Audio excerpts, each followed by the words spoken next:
predetermination? I didn't realize the difference. Well, and we can talk about that too, so you can ask those questions. Yes, because we're live again now on the Q&A. All right, welcome back. This is a Q&A on do we have free will? So you were asking about predetermination. So, and that can be part of the conversation, but so what's your definition and what are you asking?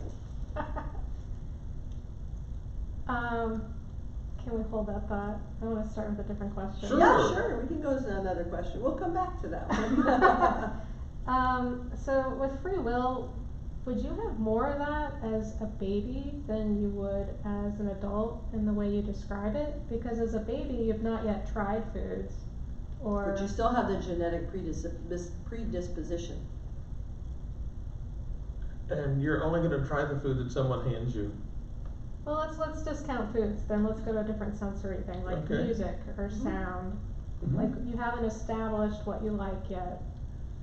Personal preference is irrelevant because all those things you mentioned, from sound to colors to all of that, is very predetermined in your genetics. Psychology tells us the color blue is calming to people. So and that's across cultures. If a baby picks a blue toy over a red toy, is that free will? It would not be, because blue tends to be a nice calming color. Well, if they pick the red, you're saying they're going against their instinct and that is free choice? It depends on the culture and depends on what they've been presented and their genetics. So music. Some people hear music one way, other people don't have, are tone deaf and can't hear music particularly. So somebody may really like Bach and Beethoven and somebody else really likes rock and roll. It may have more to do with how their ears hear music and what they were given as a child, or what they have the predisposition to, or what their family was like. Some families, you have a violin virtuoso, a dad or mom, and then the kids are too. That's genetic. I think what you experience, now I'll also be honest, we've never had children, right?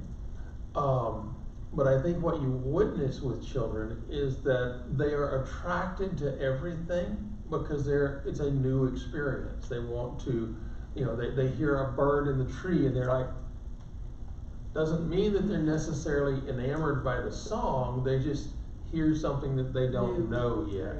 They're exploring their world. All right, let's fast forward to an adult, and let's say I'm trying to decide what I'm going to do for the day. I could read a book, I could go see a movie, I could eat a meal, I could watch a show. So in that case, would you say that I have free will to choose those things, or is disposition coming into that as well?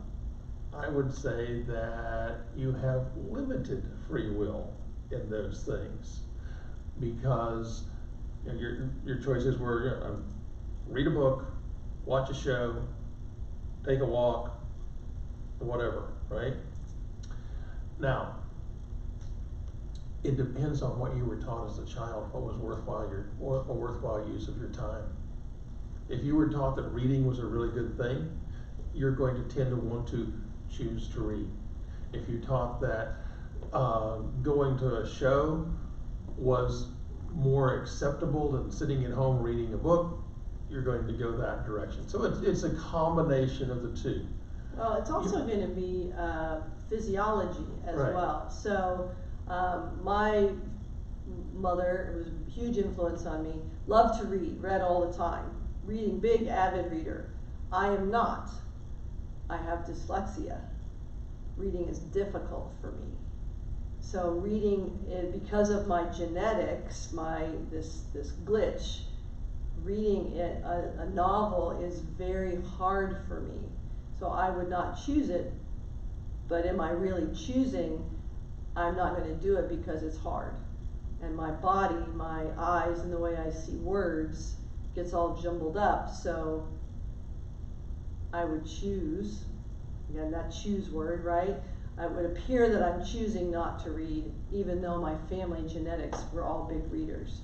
But I'm not consciously choosing, I just don't do it because it's difficult. Not enjoyable It's not for her. enjoyable for me, because the words don't make sense the same as they do for you.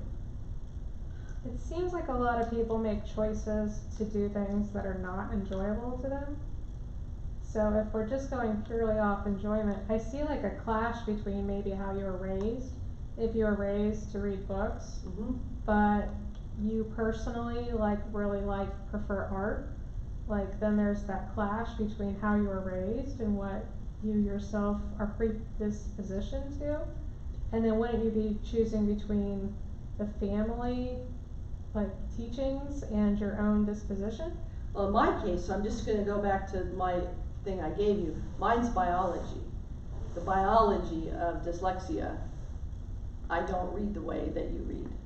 So for me, I use the word choice maybe to go do art or listen to music rather than to read the book. In reality, it's not a choice is what I'm saying. It's my biology doesn't actually allow me to read the book the same way you do. My experience of it is not the same as yours. So biologically, my biology made that choice for me, not a conscious decision on my part. So if you choose to read a book, That would you're go going against my biology. your biology. Yes. That means you are. That way I might be making more of a choice. I might be making more of a choice, but then it also brings in the family dynamics. If I'm going against my biology and my upbringing and all of that.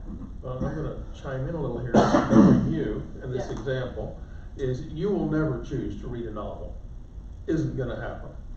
She will choose to read a scientific journal or a textbook because she gets information from that she has a desire for. It's more linear. Yeah, it's more as well. linear. Easier Right. for me to follow. Right. So my point with that is she choosing? She's choosing to read, yes, but there's still an underlying motivation, an unconscious perhaps motivation that, yes, it's easier to read, as she said, more linear, but it's also, she's got a program running inside of her that she needs to be smart. She needs to have certain information. And that's the other part of this. It gets very complicated. I wish this was a yes or no answer, folks. It really isn't. I think really the main point for this is just to make it more conscious, so that you don't just think everything is a choice in the way that, I get to pick everything. Some things are not, they're pre-programmed. And whether they're pre-programmed in the game for genetics or pre-programmed in the game because of the family of origin you grew up, or even your own life experiences along the way, there's some level of pre-programming, right? You know what you were asking earlier too? Predetermination, there's some level of predetermination taking place. And since we're really looking more at the spiritual side of things here, that we're bringing in the science and other parts of it, the real question is, who is making the choice? Who is deciding? Is it your biology deciding? Is it your programming deciding? Is it Your ego deciding? Who is making that choice?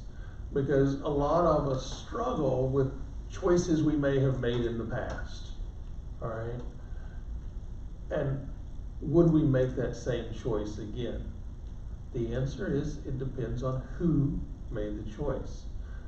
My answer is, and will always be, the only choice for me is really Source made the choice. I can get in the way, my ego can get in the way of that choice and learn that I really need to surrender and let myself be guided by Source, God, if you want to use that word. And that's a very deep teaching in every spiritual teaching. You have to release your life in order to gain your life. You have to die in order to truly live. And what that means is your body, they're not talking about your body, they're talking about your ego. You're having to let go of the belief that you are the one in charge. Because the minute your body dies, your ego is gone with it. It no longer exists at all. Does that answer what you were asking? Sort of, maybe not quite? Or just bring up more questions. I'm still turning in my head. Percolating? Yeah. Okay. I guess that maybe something that would clear this up for me is what percentage of the time would you say we as humans exercise free will? The average human, 0. We are basically animals running around doing whatever happens to pop up for us to do at the moment, whatever we desire the most to do at that moment. Alright, let me bring up the way you two met. Mm-hmm. And were unexpectedly like guided to each other Mm-hmm. with messages from spirit guides, and Mm-hmm. you were resistant to it. You were Mhm. like, I'm tired, I don't wanna go, I'm Right. moving. Wouldn't that have been a free will choice to say, yes, I'm gonna go?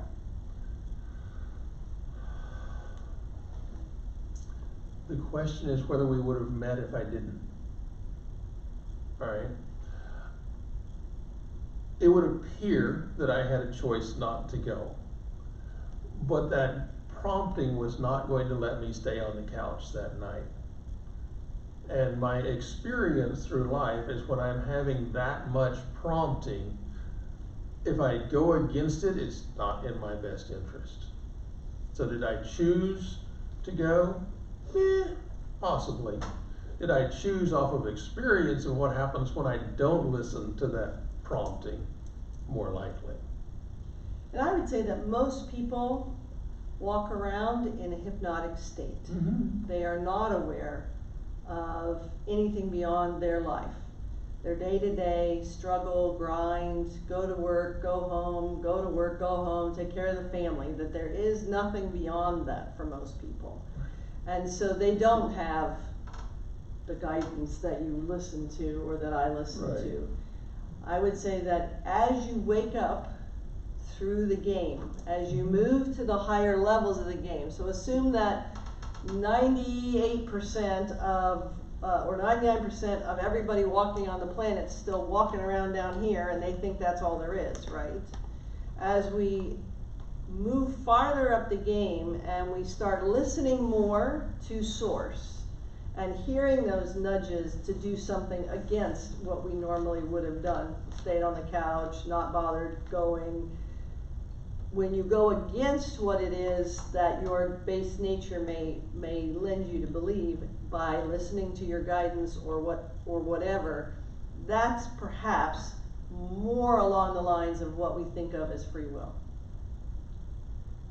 So I would say that maybe 10% on a good day of the population, if not less, or 10% of the time, as we move up, 10% of the time, we're doing things that are based more on a free will choice and less on just our genetics, but that have predetermined who we are, where we are, what we do, that kind of stuff.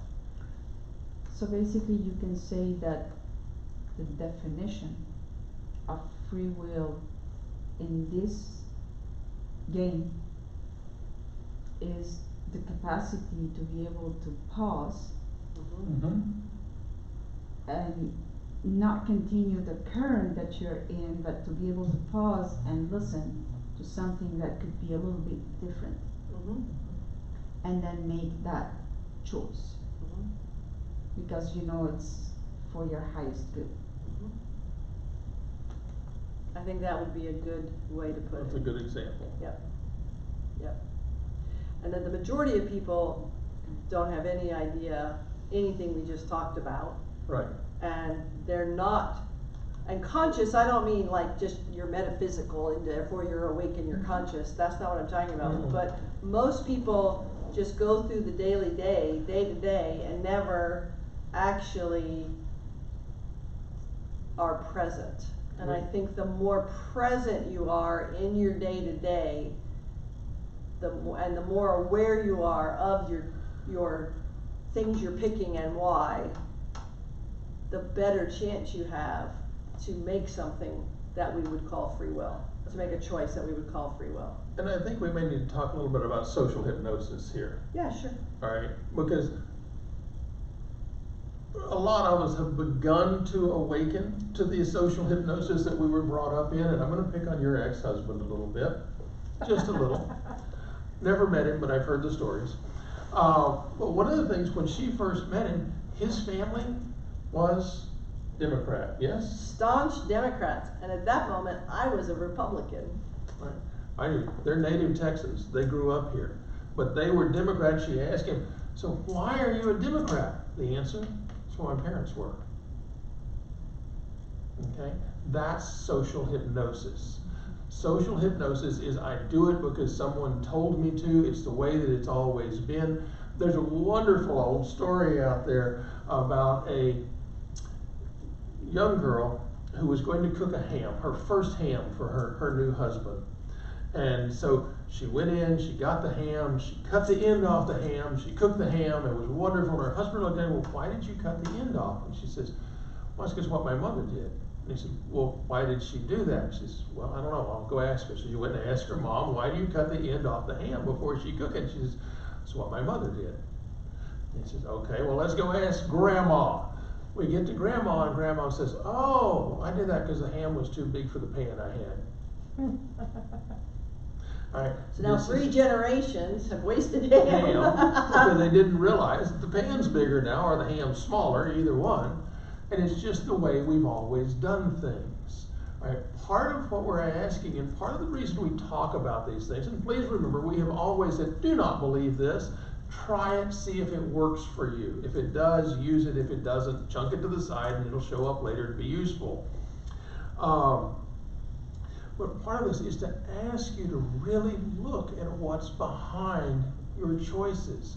Are you just operating out of my church told me to do it this way, my parents told me to do it this way, the party I happen to think I should be a part of is telling me to think this way? All right, all of those things are part of social hypnosis. All right, Stephen, you asked earlier and you said something about, how is this all happening? How do we control the masses? Folks, we are all being led around by the nose most of the time. We have our emotions triggered and suddenly we go that way. If someone else triggers someone, we go that way. We're not thinking, we're not choosing to have any partial taste of free will. You have to consciously understand what the reason behind your action is. Am I doing this because I actually like chocolate, or am I doing this because I was fed chocolate as a child and it's a comfort food for me? Right? And either way is fine. Either way is fine. It's not a bad thing either way. It's just about being more aware. Right. And as you move up those levels of the video game, you're being asked to be more aware. Be aware of what's happening, be aware of why you pick or choose something, be aware of the dynamics around you, and be present and live more in the present moment. And by the way, doing something that's the opposite of what your parents or friends are doing is really not a choice. You're still doing it because you're in rebellion against them. Rebellion is not being your own person. Your own person is looking at, okay, here's what they're choosing, here's what the other end is. Are either of those actually appropriate for me? Are either of those really something that this being, this part of me that is truly connected to Source, feels drawn to do? Right? Also, we run by our own belief system. And Of course we are. Belief systems is just programs. That's all they are. So And whether they're belief systems that are conscious or belief systems that are so ingrained and unconscious. The ingrained and unconscious beliefs are what's called social programming, and that's just, again, it can be the same as your parents, the same as your church, the same as whatever. It can be if they're running your life and you haven't evaluated it, looked at it, and figured it all out, and I don't mean figured it all out. That's not quite the right words, but seen where it's coming from. Then that program's still running inside of you. yeah, And so Like free will would be going against that program that's running inside of you. Or choosing differently. But not choosing it because it's the opposite of what the other one was. You can't make the choice because you can't make the choice out of rebellion. yeah. An example would be someone who grew up in a really strict church. Mm-hmm. Since you told the story on me, I'll tell the story on you. Go for it. He grew up in an extremely strict Christian church where everything was no. Can I? If it was fun, it was no. a sin. Can I? No. That was the answer for everything, right? Including playing basketball. Oh. No. That was one of the final straws. But literally everything was a no. So in your youth, you rebelled and went completely the other side. If the church said you can't drink, he went drinking. If the church said you can't do this, he went and did that. If the church said this was bad, he had to go do that 10 times over, you know. So literally rebellion going the other way, not free will. Basically, if the church said it, my immediate answer was F you. Not free will, just rebellion. Just the opposite. Free will would be looking at eventually, now after you get that out of your system, right? Looking at what the church said, looking at the extreme opposite, deciding neither of those are the right place to be. But now I want to be more present. I want to be more aware of my choices. I want to be more attuned with source as I move and am more aware of the spiral so that I can have any level of free will. So I think there is free will. I wouldn't say there isn't any. I just think that what most of us describe it as, you know, I want Chinese instead of Italian tonight for dinner, isn't really free will. Does that make sense? No? Well, going back to the Chinese and Italian, we've been Food is just easier to use as we've been talking analogies. about vanilla and chocolate, and Right. we always go to chocolate. But what if you, like, one day you want vanilla, one day you want chocolate, one day you want pistachio? You change it up all the time. Is that? I would ask free what the will? reason for that would be. That was it. Just, do you know why you change it up all the time? Do you know the reason that you're changing it up all the time? Sometimes for a surprise, sometimes it's like try something new, explore, sometimes it's for a comfort Mm-hmm. from something from the past, but I'd have a hard time saying like why I wanted a comfort one day and a surprise the next. I suppose it'd have to do with Let's take the why out and say, what am I choosing this for? Remember, folks, why is an endless loop question. All right, Still think the of- easiest one to ask, but Yeah, it's the easiest one, but it actually not won't get you the easiest answer to you want. Right. Matter of fact, if we deleted the word why from our vocabulary, we'd be a lot better off. As I said, it's an endless loop. Think of a 2-year-old. Why is the sky blue? Well, it's because the water molecules are refracting off the lights are refracting off the water molecules and just is sitting out the blue spectrum. Why? Well, you know, I guess God made it that way. So Why? answering her question about if you have a lot of variety. So again, using I think food that's a as, better question for you than me. using food as the analysis, the metaphor, using food as the metaphor. But if you have a lot of variety, most people, first of all, don't. That's just, I mean, again, we're just talking genetically. Generally, most people don't have that much variety in their food. So, if you think about what you eat most days and every day, or the foods you eat, you tend to go to certain restaurants and we don't have that much variety. If somebody were to make all those choices, you mentioned one flavor might be comfort. So again, if you feel the need for comfort, then you're hooking back into something from your past that gave you comfort, pistachio, let's say, right? If you decide you want to try something brand new you've never tried before, mango ice cream, right? The question I would say is there anything in your past that would tell you it's a good thing to experiment? If there isn't, you know, if your family was like, no, don't try something new, no, never try something new, then that might be a case where you have an actual choice you're making. And I would go a slightly different route and say, if you're making that choice, is it because you're scared of being bored? You find boredom discomforting. You feel the need for something, for change, for different, in order to feel fulfilled. And why do you need that? And why? But See, why? I know it's It's an hard to easy get that question. word out of your head. What is the purpose of chasing fulfillment? Most spiritual teachings will tell you that desire is what keeps us in suffering. And constantly desiring something new, something different, that's a function of the ego. And that the ego will always want something more, it will always want something different, because it honestly believes that what we have right here, right now, in this moment is not enough. If we will allow our mind to come to rest and recognize that right here, right now, as everything in our life is in the moment, it is enough, it is perfect, you would watch the stress just go right off of you. You would feel peace, you would feel contentment.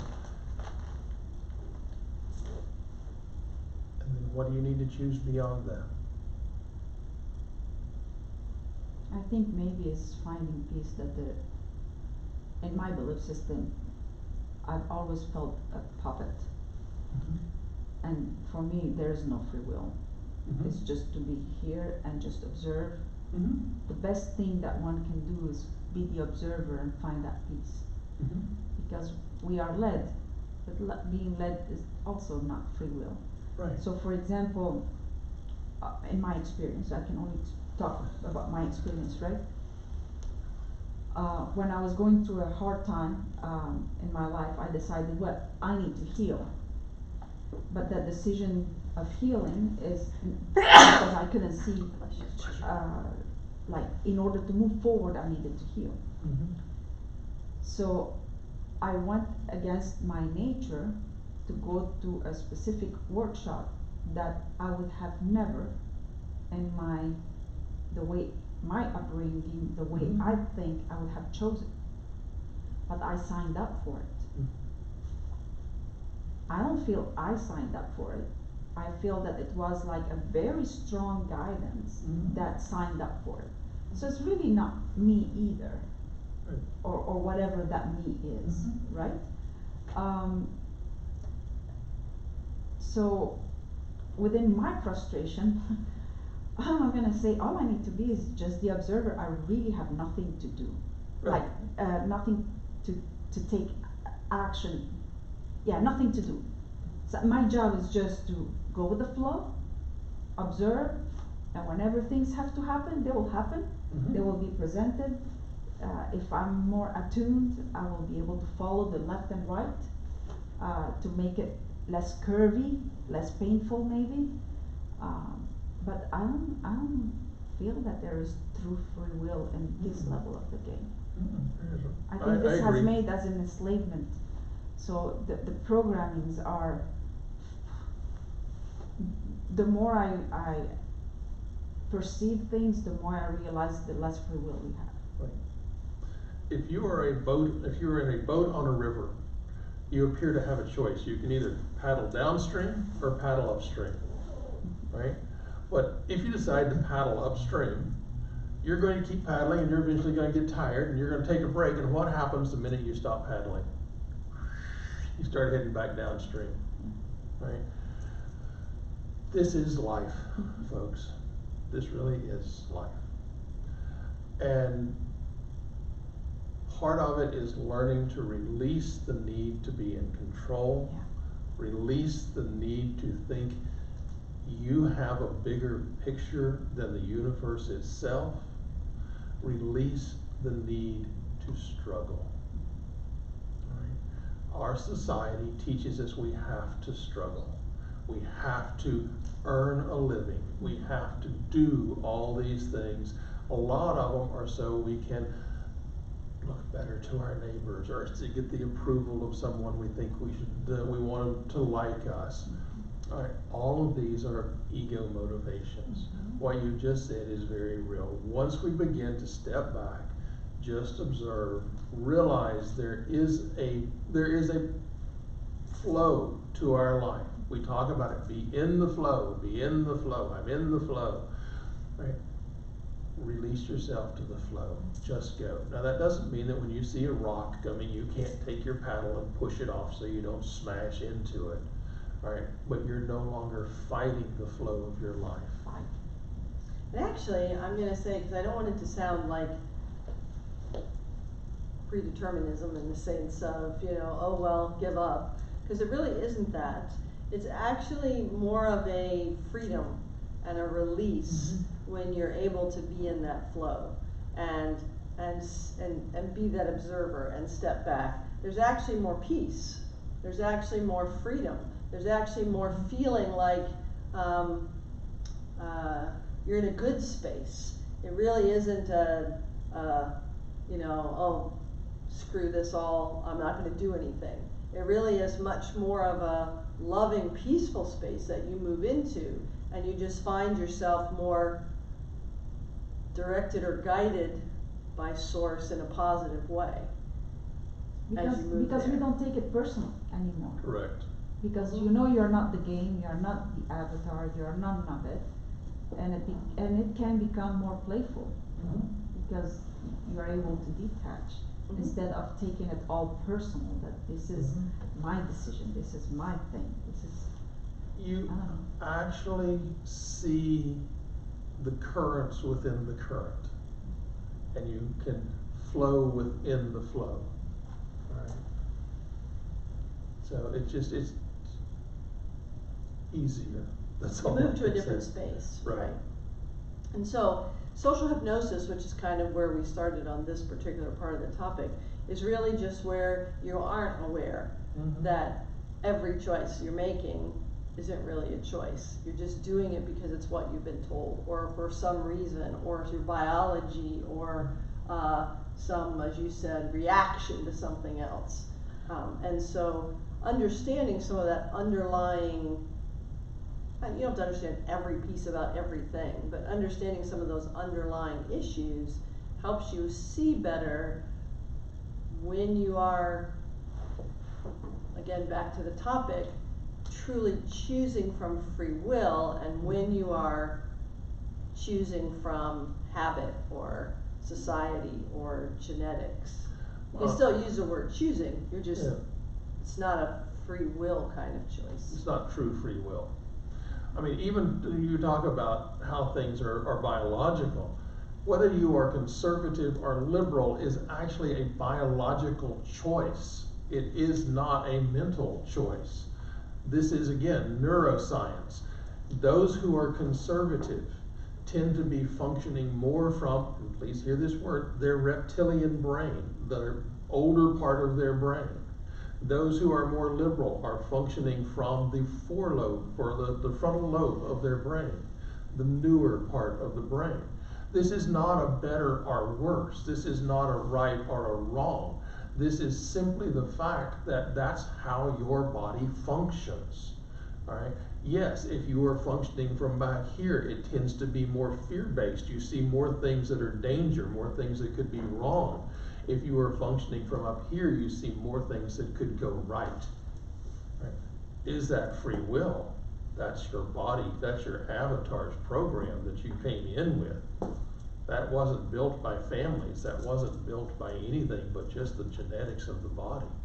It's that simple, really. So what is truly evolution? What is evolution? Are we talking like I'm gonna say, Darwin's evolution? Ask the question differently. Yeah. Based on what you were talking about, the biology, Yeah. right? Then the new beings that come, they come with an improved biology, so changes can happen in the game. So let's. It's possible. And again, remember, you get your genetics from your parents and your grandparents and their experiences and their life.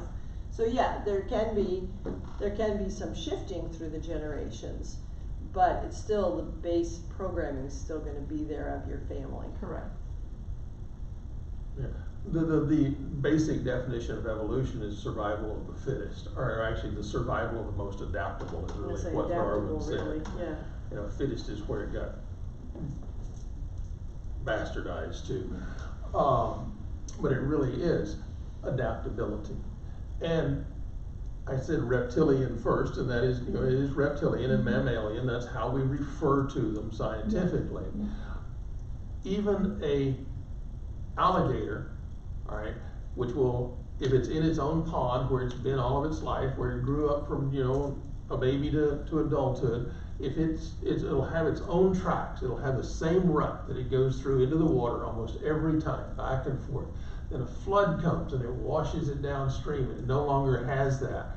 It will have to find a new way of getting in and out of the water. It will find new ways to eat and take care of itself. It will adapt. It will therefore have a new pattern. It will evolve. That does not mean that that alligator, because it had to adapt and change, is now going to think it like a mammal, which is foraging around other places and adventuring and has a broader range in which it lives. That makes sense? Any other questions? I guess a comment. I just keep coming back to, in a world without free will, that just doesn't sound very fun to me. That sounds like a video game on autoplay, which I wouldn't want to do. Which is why we wake up. But the only way to wake up in this game is to die, right? No, that's the only way out of the game. It's the only way out of the game. No, but if you think about most people you know, they're playing the game the way they've always played it, and they're always going to play it, and they're not really going to make any changes or adjustments to the way their life works. Think about just people in general. People you know. People you know, people you've met. You know, we were involved with a company we worked for a very brief time, and the statement was most people, it was actually a sales company, and the statement was most people just want to make a little extra money so they're a little more comfortable. They don't really want change. And as therapists, we will tell you, people really do not want to transform their lives. They just want to They have a little bit better. different, a little bit more comfort. That's it. If I can get rid of this memory that's bothering me from childhood, I'm okay. I don't really want to wake up. I don't want to transform. I just want to be more comfortable. So I would say If that's the case, then that makes more sense to me. I guess I'm confused because when I asked you about the percentage of free will, you as a conscious person said 0%. Like that you being conscious have no free will. I will tell you that I attempt to have free will, and it usually screws me up. But it would be the concept, but you're getting yourself locked in, because I think the concept that you're asking is, I think the more you feel guided, the more you're able to move beyond the day-to-day hypnosis, the more free will you have. Okay. The more room, the more wiggle room you have inside the game is how I would put it. That when You asked still and can't choose not to play the game. Right. The fact that you're in the game is in and of itself no free will, because you're here, right? And I do think that as you move up the levels of the game, that most people don't. They want their life to be exactly the way it always has been. They don't want to change. They don't want a whole lot different. They don't want to have some weird something on their table at dinner time that they've never tried before. They like their life the way it is, right? They want their steak the way they've always had steak. They don't want to all of a sudden have something totally different, right? If you didn't grow up with octopus, all of a sudden have an octopus thrown on your plate, well, you wouldn't want it, right? Yeah, so most people want things to stay the same. Even if they're in a bad situation, a lot of people won't get out of a bad situation because they don't want to deal with what they don't understand. So if you think of it that way, that's when I said 90% at least, if not higher, of the population on the planet wants things to stay the way they are. They might like to be a little more comfortable. Obviously everybody's like, oh, I'd like to win the lottery, right? But the truth is they kind of want to just stay. They aren't going to make a lot of changes to their life. They're not going to all of a sudden get off the couch and go join a gym and do a bodybuilding go be a bodybuilder. Most people, that's not the case. They could win the lotto, they're still going to eat steak, not octopus. Right. They're still going to have it medium, not rare. They have preferences. So most people live in that, and that's where they live all the time. As we become more connected with source, as we shift and move up the levels, as we see things from a different perspective, we are able to make more conscious choices, and you could call that free will. So it's not like you don't have, I'm not saying you don't have any. I'm just saying, kind of pay attention, because it's maybe not what you thought it was. And really, it's only as you move up and awaken to source, to the game, to the different aspects of it, that you can move in and out of it, or manipulate it more and have more free will. And part of that is, as you become more conscious, you are still going to fall back into the patterns you've had. It just happens, right? But you realize it quicker. That's part of this process. You realize, oh, I'm reacting again because this is the way I've always reacted. And you can then step back and say, is there a different way to do this? Is there a way that will get me around that rock instead of bouncing against it for the next 30 years trying to get to the other side, right? Less judgment. Less judgment. You're not judging the rock, but you see it, it's just an ongoing evolution of your own consciousness until you get to that point. And as Tricia and I have both said, once we hit oneness, you don't exist anymore. There is no choice to make. You just are. And I know that is a whole concept that I can throw 1,000, 1,000,000, 1,000,000,000 words at it. You will not understand it until you're there. It's just the way it is. Because I said this to a gentleman who came to our Reiki class, and he's a very nice man, he's a very intelligent man, and he is trying to think his way beyond his mind. You cannot escape your mind with your mind. It just will not work. Your mind will always put you right back where it started, in your mind. You have to, in essence, lose your mind to truly awaken. So even That as doesn't you, mean go crazy. so even as you move up the game, I won't say that every day walking on this planet, I have free will in everything I choose, because I still like chocolate and I'm always going to pick it over everything else, but I know why. And I will still on a regular basis know that I'm going out of our neighborhood to turn left to go to the grocery store and turn right like I'm coming to the office. Because I go unconscious when I get in the car. This is just where I'm going. So even for us, I would never say I'm 100% picking every day, everything from a conscious point of view. I'm in the game, just like you are. And being in the game in and of itself means I have to play according to the rules of the game. They just shift as I move up the game. So I'm curious about one thing, that you said there is no free will to come in here. Right. So who chooses to come in here? Source. Not you. That's the difference. Not me, like the soul, or the There is no you. Because There is no you. There is no you. There is no you. Okay. That's the whole catch. There is no separate soul. You are only source manifesting in There's the not appearance of an individuated photonic being. Correct. Alright? Yeah. You, Rusty, Yeah. does not exist. Alright? That is the name of this body. That is the name that this body was given by my family. Mm-hmm. Alright? Once this body is gone, Rusty is no more. I go back to source. I am the drop within the ocean. And as we've said before, you can try and pull that drop out, but it will not be the same drop. But It will be mingled with other drops. There'll be slight differences in there.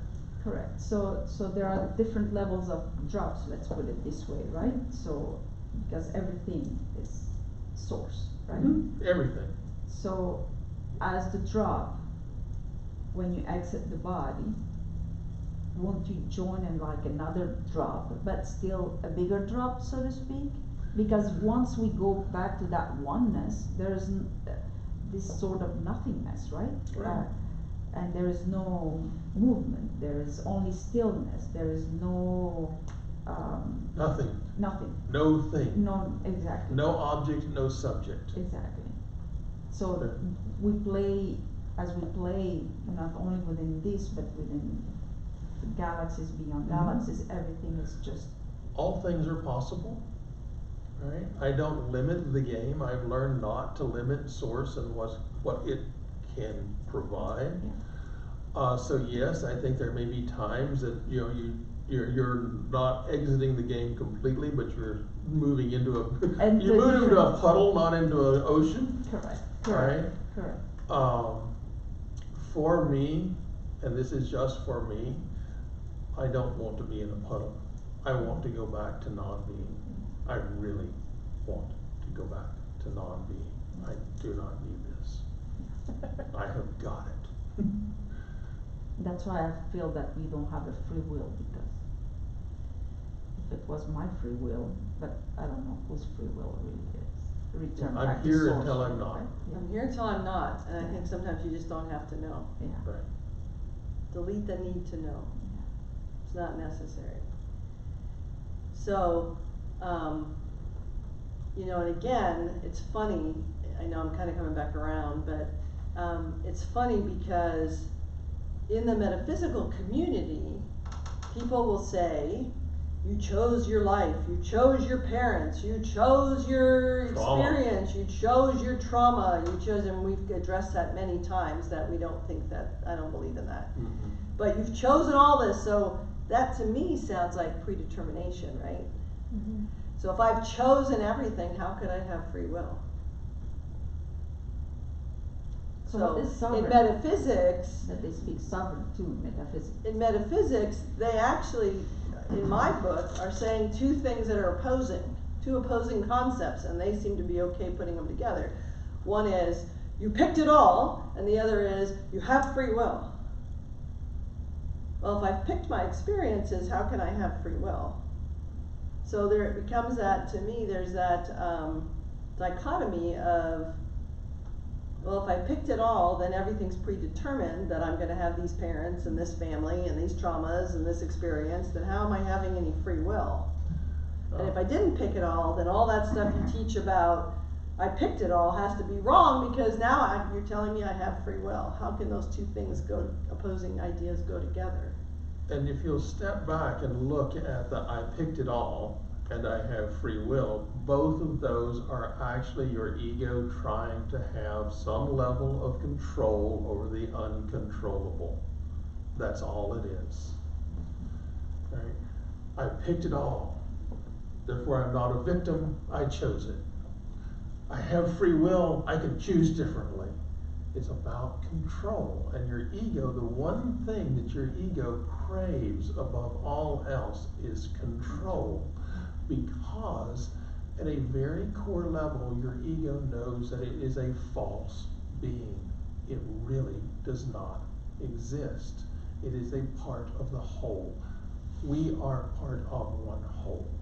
We talk to each other because it's a way of bouncing things around. Even with your own thoughts, folks, if you take the time to step back and watch your thoughts, where did they come from? Yeah. Can you actually stop them? No. No, you can no more stop your thoughts. Actually, there was a wonderful quote I saw the other day. It's a book, terrible book, but it's still.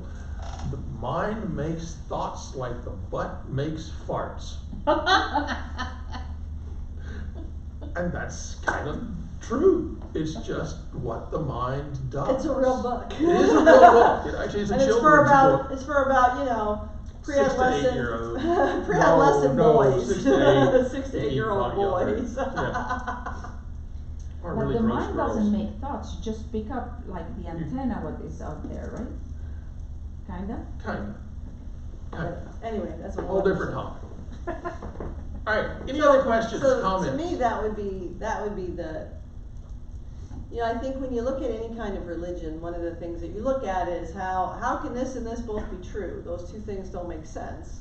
And I look at metaphysics as sort of a religion, and I kind of go, well, if you tell me everything's predetermined because I picked it all, and now you're telling me I have free will, why couldn't I have had free will before it was all picked? I mean, to me, those things just don't go together, Well, the only way you could have had free will is before it was picked. right? They just don't go together. So again, free will, I think, can exist. I think for most people it does not exist. We are beings of our nature and our nurture, that we are just existing without a thought and just programmed to do what we've always done from our social programming.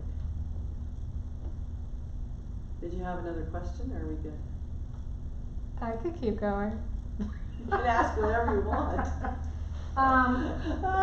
Okay. And we may or may not have an answer, I don't know, we'll make one up.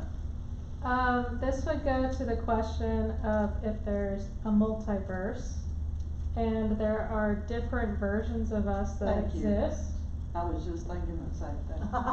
then aren't those different versions making different choices, or would they have been born with different characteristics? Yes, You're just thinking they're just programmed all a little differently from the offset? why wouldn't they be? If you're talking about multiverse in the way of there is a crystal that's here now who's blonde, and a crystal over here who's brunette, and a crystal over here who's black, and a crystal over here who's Asian. Alright, That's not what she's talking about. That one, I was thinking more like timelines. I'm thinking more like Sliding Doors, the movie. Like, you know, one girl, she's a second late, she misses the train, the first girl makes the train, and how her life just diverges completely, like different boyfriends, the butterfly effect, more or Right. less. right. But I always assume the butterfly effect comes from a choice because there were different options you could take, so the road splits, like with each and every choice, so there are almost like billions of options out there, billions of alternate views. And then I hear about quantum jumping, and this might confuse everything, but like where you can actually shift into those different realities You can. based on your choices. I'll stop there. It's a lot. I don't know. I'm just exploring the idea.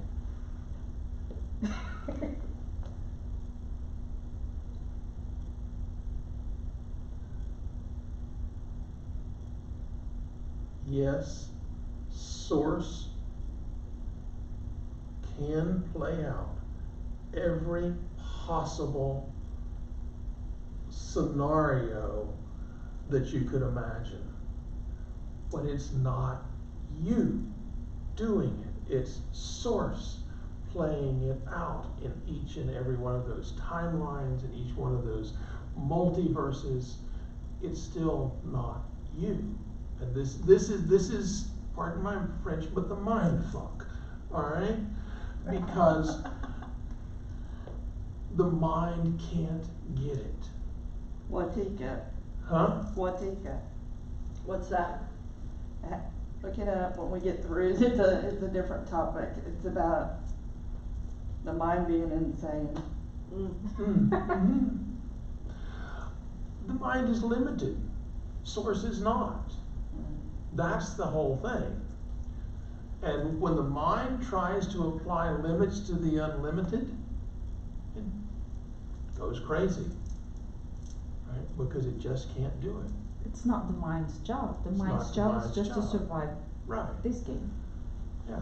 Can I project myself into other realities that would have this body in it? Yeah, I've had that happen spontaneously.